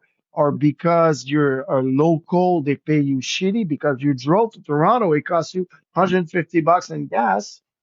No, so like Toronto, my gas is covered. I get paid for the match. I set a price that makes sense. Yeah, no, I'm.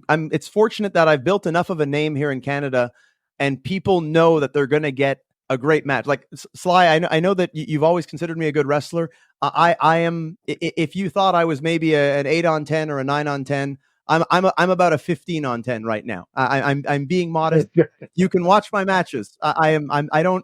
I'm not bragging. I see the caliber of wrestling out there. I go to places. I'm going to Alberta. I'm doing a show in Alberta this Friday. Oh. So I'm going to a lot of different places. I'm building a name for myself. This Friday, you should start driving now. I'm flying. They're flying me in. I hope. Well, yeah. I love wrestling and all, but that's a hell of a drive. But with that said, no, I'm just trying to build as much equity as possible. Doing great matches where people will know that I'm something they can rely on. Yeah, maybe charge a little bit more, but in life you get what you pay for. So I'm fortunate to be being able to name a decent price. Not to say I'm making a living doing this, but I'm doing well on the independents, getting rewarded for my hard work. And you know me, I'm ready to die in the ring if called upon. It's there's no fear in me. My pride is stronger than any fear that could come along. So I want to be up there with the best, with whoever the people consider are the best, whether it's a Kenny Omega, a Will Ospreay, a Roman Reigns, a Cody Rhodes. That's my competition. My competition isn't the guy sitting in the locker room with the beer belly and the basketball shorts and running shoes and hair on his legs. That's not my competition. It's the guy on TV that has the championship, and that's the mentality that I have. Like the Rocky mentality, you know, it's just got to win those fights, keep doing the work, and then eventually the title match will come. So that's me. I'm passionate about this. It's true. So how do you market yourself? Is podcast help, or is just from people watching those indie shows on YouTube?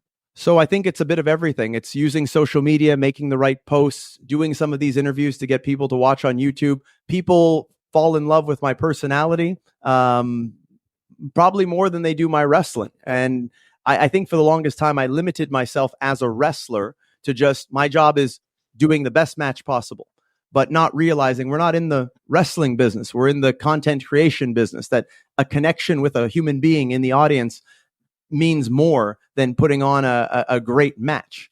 And, you know, the proof is just, you know, wrestling itself. The greatest wrestlers are not the ones, I should say, that made the most money. The biggest superstars are not always the greatest wrestlers. Wrestling is only one aspect. I always maybe, you know, had the Bret Hart mentality that it's about the wrestling only, but there's so much more than that. And it's just trying to expand and make as many people as possible know who I am, because if you make enough of a noise, eventually it'll get to the right people. And if I'm fortunate enough to have people like yourself that can help me along the way, maybe run a word up the chain of command that, hey, this is someone you got to take a look at, or someone that at least deserves a shot, even if it's a shot to fail, then, you know, so be it. Maybe the right people will hear. So how's the scene right now, the indie scene in Quebec and Canada in general? It's doing pretty good, but the thing is, we're still an isolated island on our own. I work with people from everywhere. I wrestled a guy from Spain this past Sunday. He was in town playing music with his band at the festival and wanted to get booked on the show. He was signed to NXT UK before in WWE. You know, Was it good? I work with Americans. I work with former WWE superstars, up and coming guys who were rookies, and I had their first matches with them. Now they're making six figures on TV. I can honestly tell you, I've never felt like I'm out of my depth. I'm out of my league working with anybody. I've never felt that way. I didn't feel that way when we had our 1 hour Iron Man match. Believe it or not. Can you believe we had an Iron Man match, Sly, you and I, on Grand Prairie? We did? We had a 1 hour, legitimate 1 hour Iron Man match. We went into overtime, and you beat the hell out of me. And I rolled you up there in overtime. Wait. We had a 1 hour match, me and you? Yes, we did. We fought for an hour at CRW, on CRW, Grand Prairie, that warehouse that had only two sides. We fought for an hour. No way. Yes, we went into overtime, and you kind of forgot the finish sequence, so it was a roll up, and then I pinned you. Wow. Or you played. I don't remember that. We fought for an hour. I don't remember. We fought for an hour, you and I. Yep. Wow. It ended. I don't remember. It ended 3-2. But that was a great place, that CRW. That was a good location. I preferred the other one with the low roof a lot more. Really? Because the two sides wasn't really. No. I preferred the other, even though the other one had a low roof. I feel we had better shows there. You and Darko had the casket match there. Yeah. I remember. We had the show where we brought Kennedy and we brought Val Venus and all of them, and had like almost 500 people in there. A lot of better memories at Baldwin, but it was a great company, CRW. And you and I think he passed away, huh? Jull. Mr. Boucher. Yeah, Jull. Huh? Jull Boucher. Yeah, he did. It's sad, but he ran a great company, gave a lot of people a lot of good memories. And, you know, between that company and TOW, you know, you had a great impact on the scene, and it helped a lot of stars here achieve a higher level. But that's the thing now with the scene in Quebec. There are places that are doing well. NSPW is doing very well. You know, they're running tons of shows. Lots of guys are you know, making good money. They're putting on good matches. The only thing that's lacking is the scouting, is that nobody is really looking at Quebec. Nobody is getting. I can do amazing matches. I think I have, and I'm not even. It sounds like I'm bragging, but people can look it up. I think I have a match of the year in literally every company I work for. Literally every company, many companies in many different provinces. And honestly, and I'm going to say it as plainly as I can, it doesn't mean shit.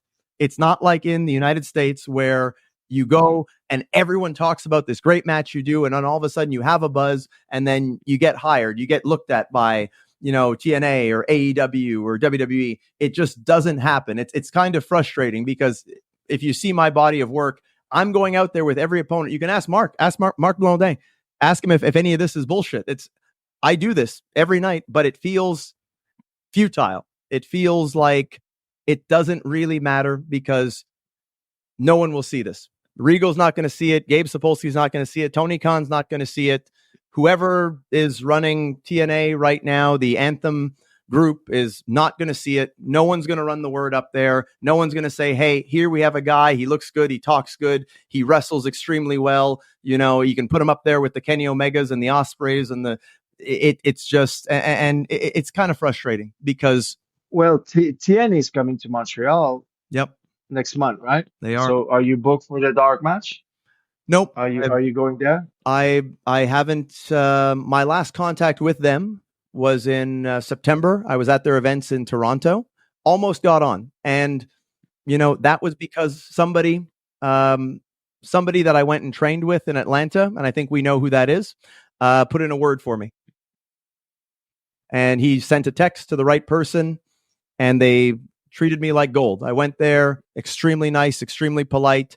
It's a game of who you know. It's what it comes down to. It's not much different than you and Pat, or like you and Pat for me, and how you guys helped it. We don't have door openers in Canada. We don't have people that can say, because look, I maybe shouldn't say this, and we might have to cut this out of the broadcast.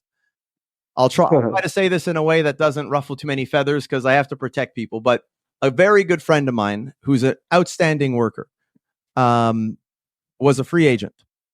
Outstanding worker, international, did Japan, did Europe, did everywhere. He's currently signed to a company right now, one of the major companies in North America, doing great matches. He had gotten some people to start giving his name to one of the bosses of the major companies, to AEW. And he was dismissed because they said, well, yeah, he's a good worker, but we have a lot of good workers. And I can tell you, based on the work that he does, they have maybe, and they have a lot of good workers there, they have maybe 3 guys in the company that would be in his league. And he's proving it every time he works. He's even worked for TOW back in the day. Outstanding guy. Most people could probably figure out who I know who you're talking about. Most people could figure out who I'm talking about. But he was dismissed as, well, he's a good worker, but we have a lot of good workers. And I feel like that's a category that if you look at me on the surface, they would dismiss it because he's Canadian, because we have to now pay him 3 years, which I didn't know, by the way. And that is... Well, that's what I was going to bring up. Okay, you're Tony Khan. You have Chris Jericho who's getting $7 million a year. Christian, now Edge, Big Show. You have to pay all those guys big money. You have this guy who looks good, who's very athletic, does things like nobody else did before, or very impressive. Does this guy's gonna sell you tickets by the way he looks or talks? No. Well, I mean, they need people who's gonna sell tickets. Yeah. Does he has a big following? Yeah, we know who he is, but he doesn't have a big following. You know what I mean? Like a Kevin Owens had, or El Generico had. Yeah. So he's still young, but I think he has a glass ceiling, sadly. But the thing is, have you watched any AEW? Just out of curiosity, do you watch it from time to time? Barely. I have a hard time sticking with it. I feel it's really infantile. Okay. What's the word? Enfantine. No, it's that's the translation. Yeah. Kiddish. That's infantile. Yeah, enfantine is infantile. Yeah. It feels very kiddish, cheap sometimes. Uh, Million Spot, Canadian Destroyer, Kick Out. It doesn't grab me. It's they don't tell much story. There's a lot of barbed wire and they feel desperate to try to get ratings. And instead of stop the bullshit, go back, tell story, write stories, get characters, a good guy, a bad guy, fall in love with that girl, get married, divorce on so we get involved emotionally Yeah. because great match, it's not enough. Yeah. It's not. So you just gave us an incredible soundbite there. That was a great organic thing. Um, all I wanted to make as a point is that one of the things AEW did well at the start was they introduced new characters. They introduced new people who were maybe unknown. They introduced people like Darby Allin, who's he comes up with a skateboard, he paints his face, he takes in tremendous amounts of abuse, kind of like a Mick Foley, takes tremendous abuse, fights with a lot of passion. They introduced MJF. He's Jewish. He wears the scarf. Yeah. Great talker, great heel, outstanding. These are guys who were like complete unknowns that became huge superstars for the company. They brought in a guy recently, Will Ospreay, who I think is one of the best athletes in professional wrestling. I love watching his matches, kind of in the same style like an AJ Styles with a little bit more athleticism. And he had a bit of a run in Japan. He had a great run in Japan, but he's quickly become one of the most like must see guys. I would compare him almost to like RVD when he came to WWE in 2001. He had a name a bit already, but got catapulted into a bigger stratosphere because of that. I personally feel between the skills that I offer, the way I look, the way I talk, the work rate that I put in the ring, I feel that I could very much be that same thing for any one of the companies. I could be someone that whatever you'd want to put, you could put me as a manager, you could put me as a commentator. I would figure out how to get myself over using the skill set that I have. I feel I have a full toolbox that's wasted on the independent scene. While there are people who are maybe just good at one thing, just good talkers, good in-ring mechanics, good acrobats, good bodies, and that's about it. Who make tons of money, and I really think it comes down to the Canadian thing. That's really been what's holding us back. We don't have enough scouts looking at us and helping to open the door. Let's find a way to change that. Let's keep in touch. I appreciate you giving us your time here. We're going to call an end to this. That was fun. That was fun. I truly hope so because it's fun for me too to get to learn. I learned so much just talking to you, even if I knew some of the stories already. And it's what makes you a great teacher is that you had that experience there, and you're so authentic in you don't hold back with what you say. You're just authentic, and we can see the emotion, hear the emotion in what you say, and learn so much from it. And yeah, some of my best memories here in Quebec were working for you, working for TOW, working alongside you at the wrestling school. And I appreciate you being so generous with your time here, coming on, talking to us. I'd like to just turn it back over to you so you can let the people know where they can find you. Are you on social media?